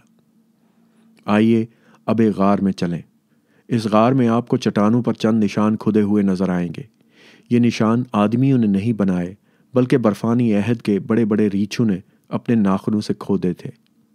ریچھ قدیم ہجری دور کے انسانوں کا ہم اثر تھا اور آدمیوں کی مانند غاروں میں رہتا تھا۔ وہ اپنے سامنے کے پنجوں کو تیز یا صاف کرنے کی خاطر چٹان پر رگڑتا تھا۔ اس کے پنجے اتنے مضبوط اور اس کے دانت اتنے تیز تھے کہ ان کو رگڑنے سے پتھر پر نشان پڑ جاتے تھے۔ اب ذرا ان نشانوں کا مقابلہ ان نشانوں سے کیجیے جو التمیرا کے غار میں انسان نے اپنی انگلیوں سے دیوار کی مٹی پر کھینچے ہیں۔ ریچھ نے ناخنوں سے جو کیاریاں بنائی ہیں اور انسان نے جو جلیبیاں اور سوئیاں بنائی ہیں، ان میں بڑی مشابہت پائی جاتی ہے۔ اسی بنا پر علماء آثار قدیمہ کا خیال ہے کہ قدیم انسان نے ریچھ کی دیکھا دیکھی یہ نشان بنائے تھے۔ مگر انسان نے ریچھ کی نقل کیوں کی؟ اس لیے کہ اس نے ریچھ میں اور اپنے آپ میں بہت سی باتیں مشترک پائیں۔ ریچھ انسان کی مانند غار میں رہتا تھا۔ اس کے جسم پر بھی بڑے بڑے بال تھے۔ وہ اپنے سامنے کے پاؤں سے قریب قریب وہی کام لیتا تھا جو انسان اپنے ہاتھوں سے لیتا تھا۔ شاید اس کے بڑے بڑے ناخنوں والے بالدار ہاتھ ریچھ کے ناخن اور پنجوں سے ملتے جلتے ہوں۔ ریچھ انسان کی مانند پاؤں پر کھڑا ہو جاتا تھا، انسان ہی کی طرح درختوں پر چڑھ کر پھل توڑتا تھا اور جانوروں کا شکار کرتا تھا، مگر بہت سی باتوں میں وہ انسان سے افضل تھا۔ مثلاً وہ انسان سے کہیں زیادہ طاقتور تھا۔ ریچھ کی جنسی قوت کی جو حکایتیں سنی جاتی ہیں، ممکن ہے قدیم انسان نے اس قوت کا مشاہدہ بھی کیا ہو۔ شاید قدیم انسان نے ریچھ کی جسمانی طاقت کا مرکز اس کے ہاتھوں اور ناخنوں کو سمجھا ہو اور یہ سوچا ہو کہ اگر میں بھی پتھر پر انگلیوں سے نشان بناؤں تو میرے ہاتھوں میں بھی وہی طاقت آ جائے گی جو ریچھ میں ہے۔ چنانچہ اوبر میسر کہتا ہے، ان جھجکے سے ناقص نشانوں کی ابتدا بلا شبہ خارجی اثرات سے ہوئی۔ اس کے لیے ہمیں کم سے کم مغربی یورپ میں غار میں رہنے والے ریچھ کا ممنون ہونا چاہیے، مگر اس سے یہ بھی ثابت ہو جاتا ہے کہ انسان کے تحت الشعور میں فنی رجحان پہلے سے موجود تھا۔ ریچھ کے کھرچے ہوئے نشانوں کی بدولت انسان نے جو ابتدائی کوششیں کیں انہیں ہم آرٹ کا نام دیں یا نہ دیں، لیکن یہ طے شدہ امر ہے کہ قدیم انسان میں اگر ایسی صلاحیت ابتدا ہی سے ودیعت نہ کی گئی ہوتی جو فنی اثر قبول کر لے اور پھر خود فن کی تخلیق کر سکے تو وہ کبھی فنکار نہیں بن سکتا تھا۔ End quote. غرض کے کندہ کاری کی سب سے پہلی مشق جلیبیوں اور سوئیوں کے سے وہ لہراتے اور بل کھاتے نشان تھے جو انسان نے ریچھ کی دیکھا دیکھی غار کی دیواروں پر جمی ہوئی گیلی مٹی پر اپنی انگلیوں سے کھینچے۔ ان نشانوں میں بڑی حرکت اور روانی ہے، مگر انسان ریچھ کی اس نقالی سے بہت جلد آزاد ہو گیا۔ اس کا تشکیلی اور تصویری شعور ابھر آیا اور وہ ان سوئیوں جیسی لکیروں سے ہی جانوروں اور عورتوں کے خاکے بنانے لگا۔ اس نے انگلیوں کا استعمال ترک کر دیا اور ان خاکوں کے لیے 2 شاخی، 6 شاخی سینگ یا لکڑی کے ٹکڑوں سے کام لینے لگا۔ گیلی مٹی میں کھدے ہوئے یہ خاکے چونکہ بہت جلد خراب ہو جاتے تھے، اس لیے اس نے پتھر کے نکیلے اور تیز ٹکڑوں کی مدد سے یہ خاکے چٹانوں میں کھودنے شروع کر دیے۔ پروفیسر جوہانس مارنکس کا خیال ہے کہ رنگین تصویروں کی ابتدا کا زمانہ بھی وہی ہے جو کندہ کاری کا ہے، اور فن مصوری کے عہد ترقی کی تاریخ بھی غاروں کے بغور مطالعے سے بآسانی مرتب ہو سکتی ہے۔ پروفیسر کی رائے میں سب سے پرانی تصویریں وہ ہاتھ ہیں جو برفانی انسان نے دیواروں پر بنائے۔ ہاتھوں کے یہ چھاپے ابتدائی عہد سے تعلق رکھتے ہیں۔ یہ چھاپے سلویٹ ہوتے تھے۔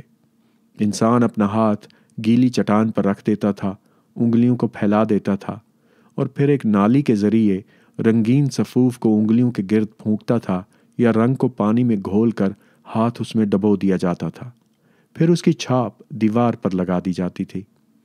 ایسے سرخ، بادامی، اودے، زرد، سیاہ اور سفید چھاپے متعدد غاروں میں ملے ہیں۔ آہستہ آہستہ یہ ہاتھ غائب ہو جاتے ہیں اور ان کی جگہ رنگین لہریے لے لیتے ہیں۔ یہ لہریے انگلیوں کو رنگ میں ڈبو کر بنائے جاتے تھے۔ ابتدا میں بھری مٹی پر انگلیوں سے جو بے رنگ نشان کھینچے جاتے تھے، ان کے مقابلے میں یہ رنگین نشان زیادہ جاذب نظر ہوتے ہوں گے، اور غار کے اندھیرے میں سرخ اور زرد رنگوں کی چمک کا اثر ابتدائی انسان کے جذبات اور احساسات پر بہت شدید ہوتا ہوگا۔ ان لہریوں کے درمیان جانوروں کی ابتدائی شکلیں بھی ملنے لگتی ہیں۔ شروع میں جانوروں کی یہ شکلیں دراصل خاکے ہیں جن کے لیے 2 یا 3 متوازی لکیروں سے کام لیا گیا ہے۔ تب کہیں واحد لکیروں کی باری آئی ہے۔ یہ واحد لکیریں بھی پہلے موٹی ہیں، پھر پھیکی پھیکی سی، جیسے کسی نے انہیں سوختے سے خشک کیا ہو، اور تب وہ باریک ہوتی گئی ہیں۔ خاکوں میں رنگ بھرنے کا دور بہت بعد میں آیا۔ ابتدا میں جانوروں کے خاکے بھونڈے ہوتے تھے، ان کے اعضاء اکڑے اکڑے سے اور سخت ہوتے تھے، اور جسم کے وہی حصے بنائے جاتے تھے جو قریب اور سامنے سے نظر آتے ہیں۔ مگر کچھ عرصے کے بعد خاکوں میں روانی آ جاتی ہے اور وہ متحرک نظر آنے لگتے ہیں۔ قدیم حجری دور میں فن مصوری کا آغاز ہاتھ کے چھاپوں سے کیوں ہوا؟ جانوروں کی تصویروں سے کیوں نہیں ہوا؟ اس کی سب سے معقول توجیہ میکس رافیل نے کی ہے۔ کوٹ: دراصل جو چیز انسان کو دوسرے جانوروں سے ممتاز کرتی ہے وہ اس کے ہاتھ ہیں۔ اس کے یہ معنی نہیں ہے کہ انسان کی بقا اور ترقی میں دماغ اور زبان کی اہمیت کم ہے، مگر جس عضو بدن کی بدولت وہ دوسرے جانوروں سے الگ ہوا، جو اس کا سب سے کارآمد اور مؤثر حربہ اور اوزار ثابت ہوا، اور جس کی مدد سے اس نے تسخیر قدرت کی ابتدا کی، وہ اس کے ہاتھ ہی تھے۔ And quote. دانشوروں میں اب تک اس بات پر شدید اختلاف پایا جاتا ہے کہ فکر اور گویائی کی طاقت فقط انسان کا خاصہ ہے یا دوسرے جانور بھی اپنے اپنے انداز میں سوچتے اور بولتے ہیں۔ بعض دانشور کہتے ہیں کہ دماغ اور زبان انسان کا اجارہ ہیں، بعض کہتے ہیں کہ نہیں، دوسرے جانوروں کے پاس بھی دماغ اور زبان موجود ہے، اور ثبوت میں یہ دلیل پیش کرتے ہیں کہ جس چیز کو ہم سر یا بھیجا کہتے ہیں تمام جانوروں کے پاس ہے۔ پھر کیا وجہ ہے کہ ہم ان کو قوت فکر سے محروم قرار دیں؟ اسی طرح وہ اعضاء بھی جو کلام کے لیے ضروری ہیں، یعنی زبان، دانت، حلق، منہ اور سر، اکثر جانوروں میں پائے جاتے ہیں۔ چنانچہ اکثر جانور منہ سے طرح طرح کی آوازیں بھی نکالتے ہیں۔ لہٰذا فقط اس بنا پر کہ ہم ان آوازوں کا مفہوم نہیں سمجھ سکتے، ہم ان کو بے زبان کہنے کا حق نہیں رکھتے۔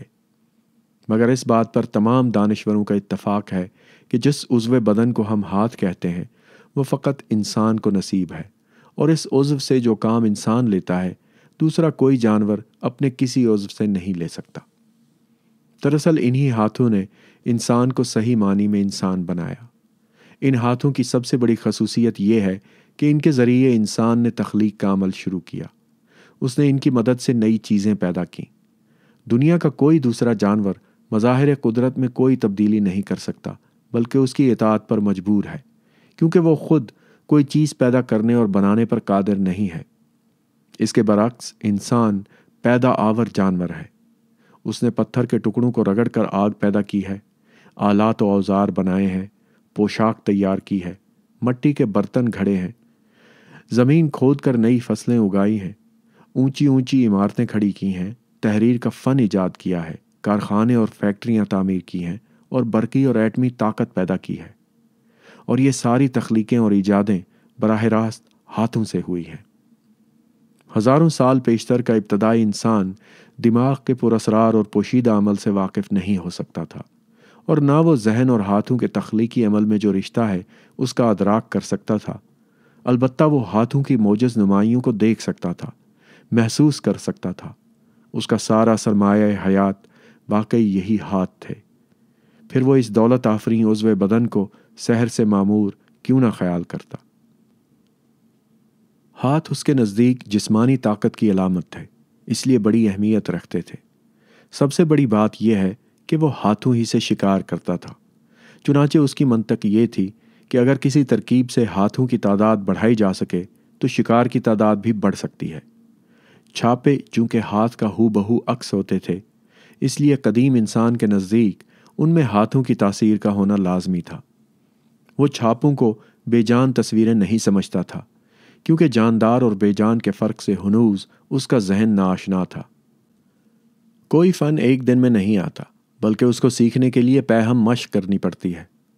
آج کل تو خیر حصول فن کے لیے درسگاہیں موجود ہیں، جہاں کہنہ مشق استاد اپنے نوآموز شاگردوں کو فن کی تعلیم دیتے ہیں۔ مگر کیا اب سے 40,000 سال پیشتر بھی استاد اور مدرسے ہوتے تھے؟ شواہد کہتے ہیں کہ استاد و شاگرد کا رشتہ اس وقت بھی موجود تھا، اور قبیلے کے نوجوانوں کو مصوری اور کندہ کاری کا فن باقاعدہ سکھایا جاتا تھا۔ مثلاً لیمویل کے غار میں ایک ہی مقام پر پتھر کی 137 چھوٹی چھوٹی تختیاں ملی ہیں جن پر نقاشی کی مشق کی گئی ہے۔ ان میں بعض خاکے بہت اچھے ہیں اور بعض بے حد ناقص۔ ان پر جا بجا کسی استاد کی اصلاح بھی نظر آتی ہے۔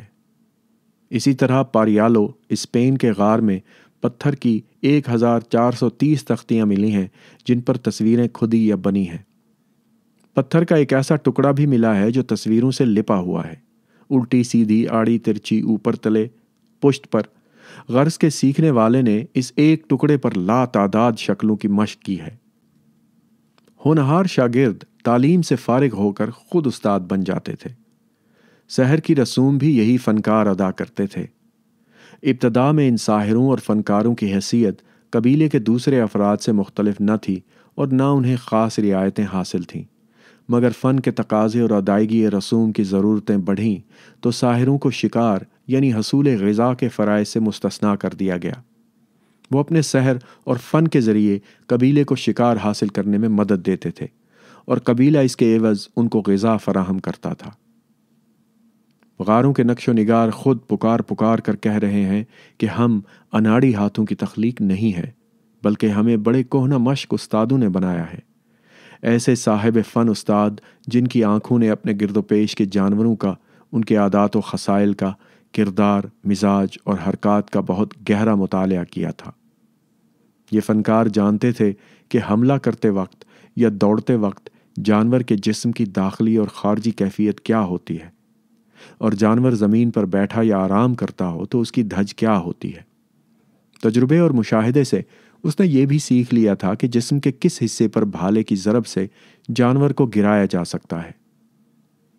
غار کی تصویروں پر نیزوں اور بھالوں کی مشق کے جو نشان بنے ہیں، ممکن ہے کہ ان کا مقصد نوآموز شکاریوں کی تعلیم ہو۔ ابتدائی حجری دور کا انسان کفایت شعاری کرنے پر مجبور تھا۔ اس کے پاس نہ تو آلات و اوزار کی فراوانی تھی اور نہ جانوروں کی۔ وہ نہ تو آلات شکار ضائع کر سکتا تھا اور نہ شکار۔ یوں بھی بعض جنگلی جانور بڑے خطرناک ہوتے تھے، اور چونکہ وار بہت قریب سے کیا جاتا تھا، اس لیے اندیشہ رہتا تھا کہ وار خالی ہونے کی صورت میں شکار کہیں پلٹ کر حملہ نہ کر دے۔ لہٰذا دور اندیشی کا تقاضا تھا کہ جانوروں کے ہو بہو مجسمے اور تصویریں بنائی جائیں اور نئے شکاریوں سے ان پر نیزہ اندازی کی مشق کرائی جائے تاکہ نشانہ پختہ ہو جائے۔ تب انہیں شکار کی مہم میں شریک ہونے کی اجازت دی جاتی تھی۔ آج کل جو چاند ماریاں یا فوجی مشقیں ہوتی ہیں، ان کا بھی یہی مقصد ہے۔ پرانے زمانے میں دیو پیکر جانوروں کا شکار جنگی مہم سے کم خطرناک نہ ہوتا تھا۔ ہر عہد کا فن روح عصر کا ترجمان یا نمائندہ ہوتا ہے۔ اس میں معاشرے کے اجتماعی اور انفرادی ہیجانات اور اضطرابات کی جھلک پائی جاتی ہے۔ وہ معاشرے کی کلفتوں اور اذیتوں، آرزوؤں اور امنگوں کا اظہار کرتا ہے، اس کی خوشیوں اور کامرانیوں کے گیت گاتا ہے، اس کے قدروں کی پاسداری کرتا ہے اور اس کے مروجہ عقائد و تصورات کی خدمت کرتا ہے۔ چنانچہ قدیم مصری آرٹ کا محور اور محرک مردہ پرستی ہے، کیونکہ مصر کے فرعونوں اور پروہتوں نے بڑی چالاکی سے پوری قوم کو حیات بعد الموت کے جال میں پھنسا رکھا تھا۔ خود نہایت عیش و آرام کی زندگی گزارتے تھے اور عام رعایا کو دوسری دنیا کا سبز باغ دکھاتے تھے، وہ بھی اس شرط پر کہ رعایا فرعون اور دوسرے برگزیدہ بندوں کی بے چون و چرا خدمت کرتی رہے۔ اسی طرح یونان اور ہندوستان کے فنون کی بنیاد صنم پرستی پر ہے، اور قرون وسطیٰ کے مغربی فن کی مسیحی عقائد کی ترویج و اشاعت پر۔ فن اور معاشرے کا یہ تعلق فقط مقصد اور ماہیت تک محدود نہیں ہے، بلکہ فن کی حیت اور طرز ادا میں بھی روح عصر کا پرتاؤ صاف نظر آتا ہے۔ مثلاً زراعت کی ایجاد کے بعد ہر ملک کا فن اقلیدسی اصول کا پابند ہو گیا۔ چنانچہ مصر اور بابل کے تمام مجسمے، تصویریں اور عمارتیں دراصل ایک مثلث ہیں۔ اس کے برعکس جس میں انسانی سے لذت لینے والے یونانیوں اور ہندوستانیوں کا تمام آرٹ جس میں انسانی کی بنیادی ساخت کے تابع ہے۔ ایک خط مستقیم ہے جو ریڑھ کی ہڈی کی مانند پوری تصویر کا بوجھ برداشت کرتا ہے، اور جس طرح جس میں انسانی میں تناسب موجود ہے، یعنی ریڑھ کی ہڈی کی ایک سمت ایک ہاتھ ہوتا ہے اور دوسری سمت دوسرا ہاتھ، یا دو آنکھیں اور دو پاؤں ہوتے ہیں، اسی طرح ان ملکوں کی تصویروں میں بھی تناسب پایا جاتا ہے، یعنی سیمیٹری پائی جاتی ہے۔ مگر قدیم حجری دور کے انسانی معاشرے کے بارے میں ہماری معلومات اتنی مختصر اور ناکافی ہیں کہ اس عہد کے فن کے مقاصد و محرکات کی تہ تک پہنچنا آسان نہیں ہے۔ یہی وجہ ہے کہ آثار قدیمہ کے عالموں میں غاروں کی تصویروں، کندہ-کاریوں اور مجسموں کی غرض و غایت کے بارے میں اختلاف پایا جاتا ہے۔ بعض دانشوروں کا خیال ہے کہ یہ فن پارے دراصل وقت کاٹنے کے مشغلے تھے۔ بارش، برف باری یا شدید سردی میں لوگ جب غاروں میں بیکار بیٹھتے تھے تو دل بہلانے کی خاطر تصویریں بنایا کرتے تھے۔ اسی سے ملتا جلتا وہ دبستان فکر ہے جس کا خیال ہے کہ یہ تصویریں فقط ذوق جمال کی تسکین اور اظہار حسن کے جذبے کے تحت بنائی گئیں۔ ان تصویروں کا مقصد فقط غاروں کی آرائش و زیبائش تھی۔ مگر ان جمالیاتی اور تفریحی نظریوں کے خلاف بکثرت داخلی اور خارجی شہادتیں موجود ہیں۔ اول یہ کہ قدیم انسان نے یہ تصویریں ان غاروں میں نہیں بنائیں جن میں وہ رہتا تھا۔ اس کا ثبوت یہ ہے کہ مصور غاروں میں بود و ماند کے کوئی آثار نہیں ملتے۔ وہاں نہ جانوروں کی ہڈیاں پائی گئی ہیں اور نہ کوئلے اور راکھ کے ڈھیر۔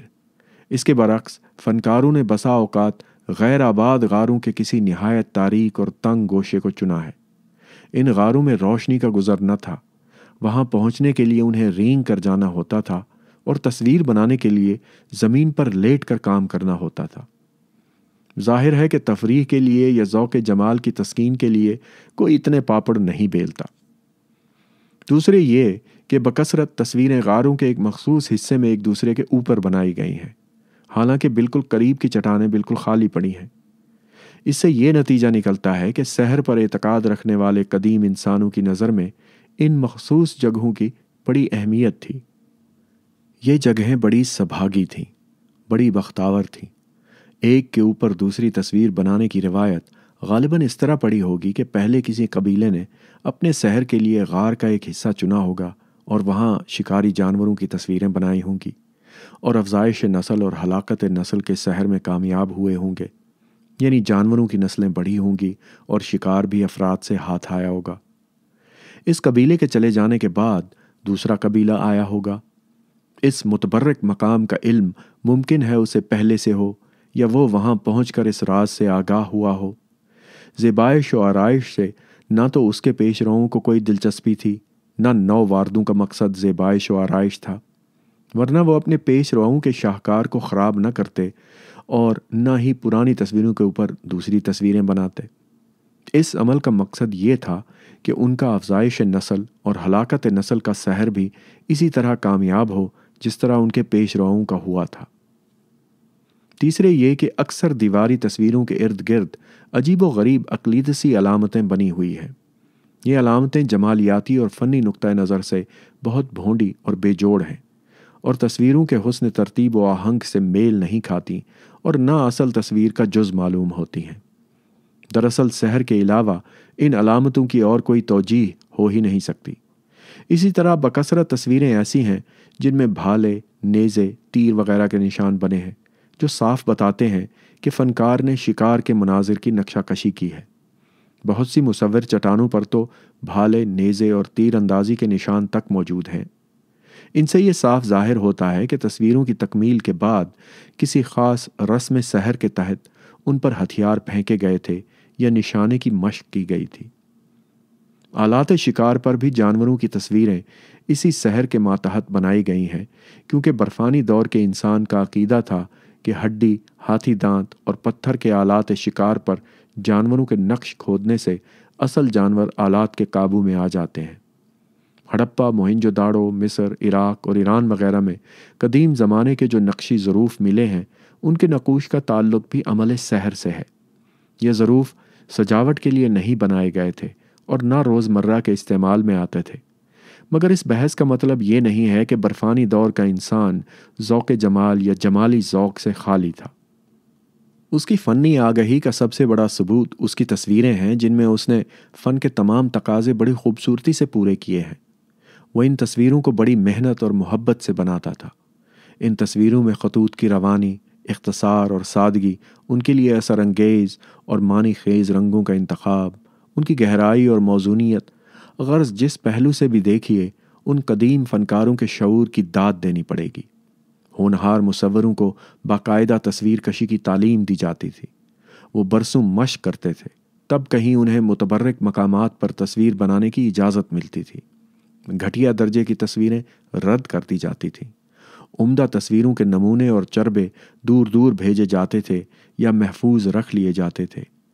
یہ ساری کاوش و مشق، یہ رد و قبول ہمیں بتاتی ہے کہ ان کا اپنا ایک معیار حسن اور میزان فن ضرور تھا، البتہ وہ فقط ذریعہ تھا اصل مقصد کی تسکین کا۔ بعض تصویریں ایسی ضرور ہیں جن کی حیثیت تاریخی یا یادگاری ہے۔ شاید ان کا تعلق قبیلے کی زندگی کے اہم حادثے سے ہو، یا کوئی ایسا سانحہ پیش آیا ہو جس سے پورا قبیلہ متاثر ہوا ہو۔ مثلاً لیسکا کے غار میں موت کا منظر، یا ریچھ اور آدمی کی لڑائی، یا التمیرا کے سقف کی تصویریں۔ اب یہ سوال پیدا ہوتا ہے کہ برفانی انسان نے نمائندہ تصویریں کیوں بنائیں؟ تجریدی تصویریں کیوں نہیں بنائیں؟ پروفیسر ہینز کون کا خیال ہے کہ برفانی انسان کا ذہن فقط ٹھوس حقیقتوں کا تصور کر سکتا تھا۔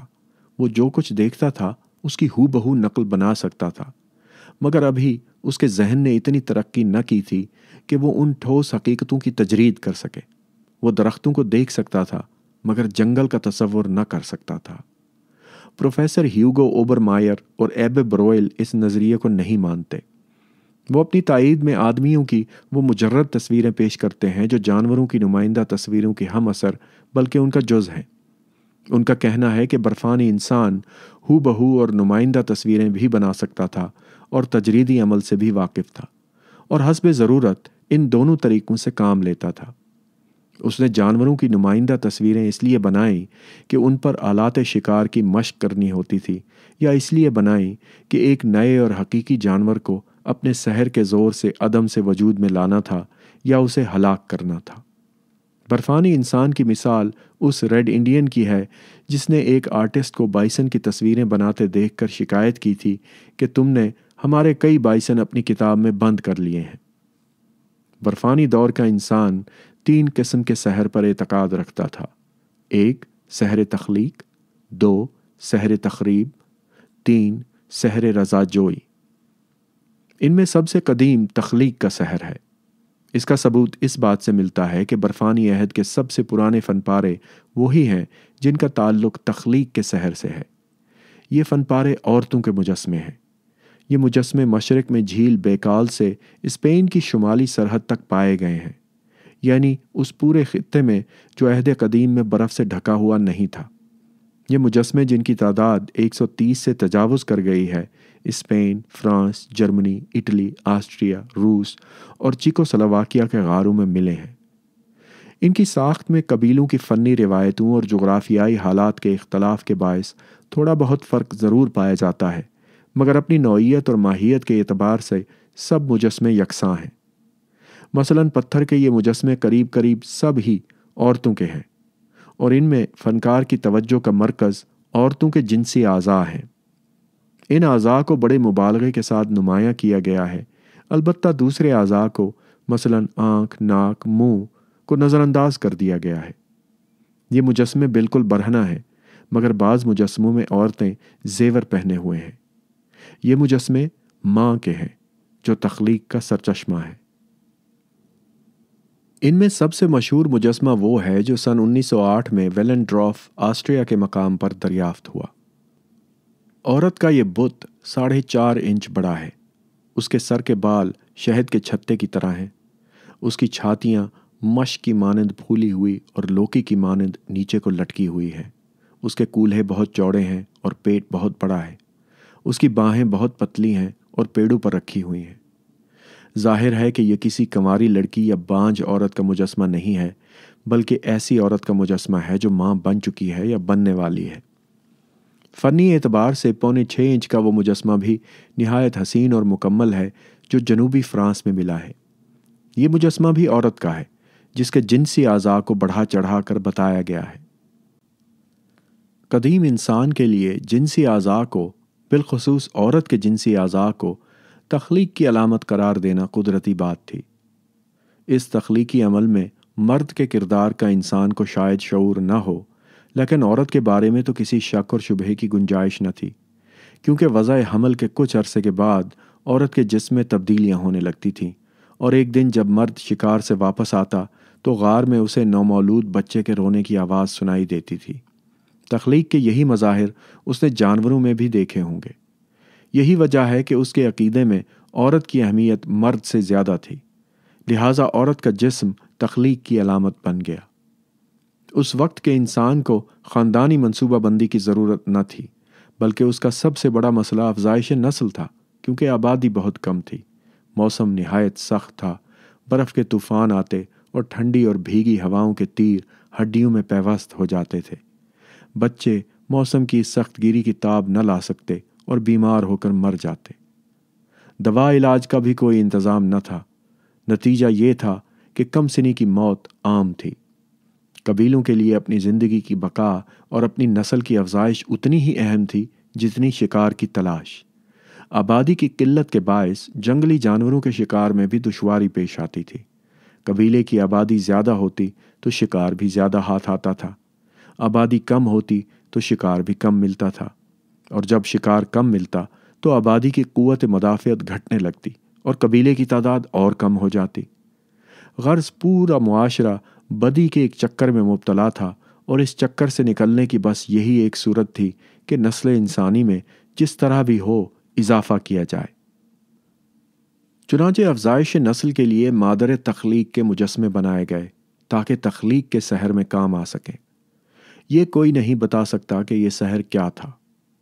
شاید عورت اور مرد مباشرت سے پہلے اس مجسمے کو چھوتے ہوں یا اپنے بعض اعضاء کو اس پر رگڑتے ہوں، یا جب عورت یا مرد سن بلوغ کو پہنچتا ہو تو جادوگر ان کو پاس بٹھا کر کوئی منتر پڑھتا یا کوئی خاص رسم ادا کرتا۔